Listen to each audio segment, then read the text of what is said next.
Friends, welcome to கேஎஸ்இன் Tamil சமையல். இன்றைக்கி நம்ம ரெசிபியில் ஒரு இன்ஸ்டண்ட்டாக ஒரு ராகி ஊத்தாப்பம் தான் பார்க்க போகிறோம். அதுக்கு கேழ்வரகு மாவு 2 கப் எடுத்துக்கலாம். 2 கப்பு புளிச்ச இட்லி மாவு 1 கப்பு. உங்கள்கிட்ட இட்லி மாவு இல்லைனாக்கா இதுக்கு பதில் தயிர் 1/4 கப்பு சேர்த்துக்குங்க. இந்த இட்லி மாவுக்கு பதில் தயிர் சேர்த்துக்குங்க. இப்போ இதில் என்னென்னலாம் சேர்க்கலாம் பார்க்கலாம். தேவையான அளவு உப்பு, 1 பிஞ்ச் இட்லி சோடா, அது பேக்கிங் சோடா. இப்போ இதில் தண்ணி ஊற்றி நல்லா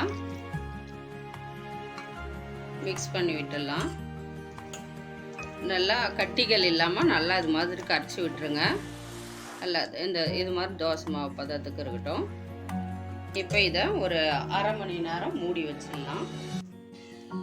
இப்போ இது அரை மணி நேரம் ஆயிடுச்சு. திறந்து பார்க்கலாம். இப்போ இதில்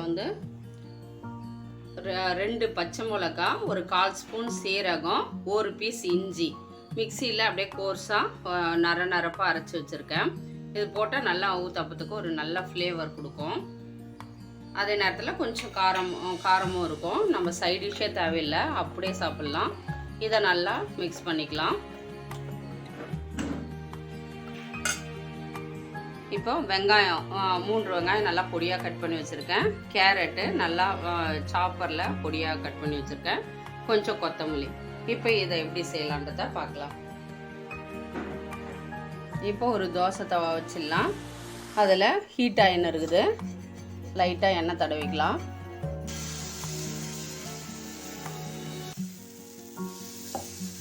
சும்மா ரொம்ப தேய்க்கக்கூடாது, கொஞ்சம் கனமாக இருக்கணும் ஊத்தாப்பத்துக்கு.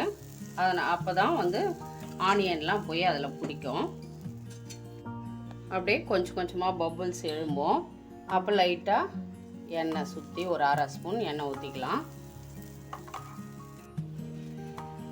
இப்போ பாருங்கங்க, நல்லா பபுள்ஸ் மாதிரி ஓட்ட விழும். ஓட்ட விழாத நேரத்தில் நம்ம ஆனியனை தூவிக்கலாம். மிக்ஸ் பண்ணி கூட வச்சுக்கலாம் நீங்கள், கேரட்டு ஆனியன் எல்லாம்.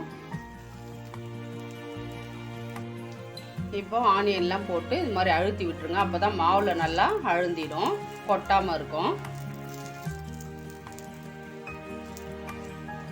பாருங்கள், இப்போ நல்லா அழுந்திடுச்சு.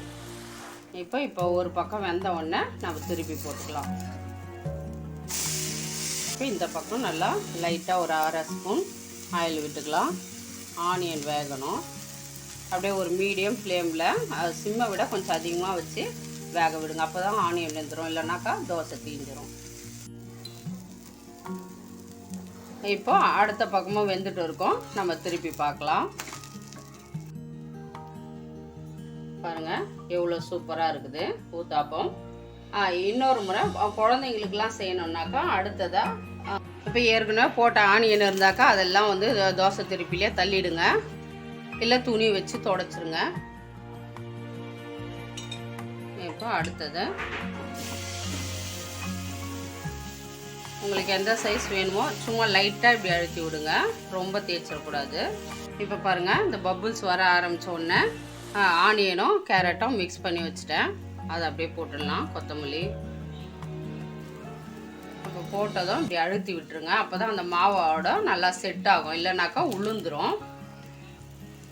இப்போ குழந்தைங்களுக்குலாம் பொடி போட்டாக்கா ரொம்ப பிடிக்கும். அதனால் இட்லி பொடி ரெசிபி நான் ஒரு 4 வகையான இட்லி பொடி ரெசிபி ஏற்கனவே போட்டிருக்கேன்.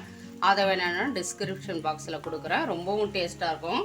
குழந்தைங்களுக்கு சட்னிலாம் எதுவுமே தேவையில்லை, இது அப்படியே சாப்பிட்ருவாங்க கொடுத்தாக்கா. இது மாதிரி பொடி தூவி ஒரு பக்கம் வேகட்டுன்ட்டு திரும்பி போட்டுக்கலாம். திருப்பி போட்டு நல்லா அழுத்தி விட்டுருங்க. அப்போ தான் ஆனியன் நல்லா வேகும். அவ்வளோதான், ஒரு 2 நிமிஷம் விட்டால் போதும். இப்போ திருப்பி பார்க்கலாம். பாருங்கள், எவ்வளோ சூப்பராக பொடியெலாம் எதுவும் தீயாத ஆனியனும் நல்லா வெந்துட்டு இருக்குது. இதை குழந்தைங்க அப்படியே சாப்பிடுவாங்க, சூப்பராக இருக்கும். இப்போ எல்லா ஊத்தாப்பமும் ரெடி ஆயிடுச்சு. இங்கே பாருங்கள், எவ்வளோ அப்படியே சாஃப்டாக ரொம்ப சூப்பராக இருக்கும். அப்படியே டேஸ்ட்டுமே ரொம்ப நல்லாயிருக்கும். நல்லா ஒரு கேழ்வரகு எவ்வளோ ஹெல்த்தின்னு எல்லாருக்குமே தெரியும். இந்த வீடியோ உங்களுக்கு பிடிச்சிருந்தா ஃப்ரெண்ட்ஸுங்களுக்கு ஷேர் பண்ணுங்கள், சப்ஸ்கிரைப் பண்ணிக்கோங்க ஃப்ரெண்ட்ஸ். தேங்க்யூ ஃபார் வாட்சிங்.